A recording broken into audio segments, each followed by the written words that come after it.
Jean-Yves Bravo, lui, il parle directement à un public précis, la diaspora africaine. Il parle d'investissement, mais aussi de fierté, d'identité, de retour au pays et de reprise en main de son destin.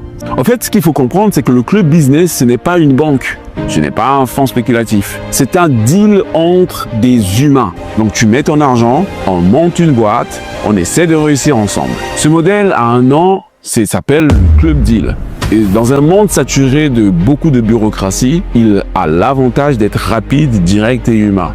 C'est efficace quand tout se passe bien. Il disait vouloir se consacrer à l'Afrique, il disait vouloir bâtir avec les siens pour les siens, et 3 ans plus tard, le résultat est là. Les résultats en série, un club d'investisseurs mobilisés et une audience massive derrière lui. Jean-Yves a réussi là où beaucoup échouent, mobiliser la diaspora, lever des millions et concrétiser des idées. Ce n'est pas facile. Mais la question que tout le monde a le droit de se poser, elle reste entière. Est-ce que tout ça est durable? Avant de partir, assure-toi de liker, de laisser un commentaire et de t'abonner car la suite de l'histoire sera intéressante. J'ai aussi quelque chose pour toi dans ma bio. Clique sur le lien et tu vas le découvrir.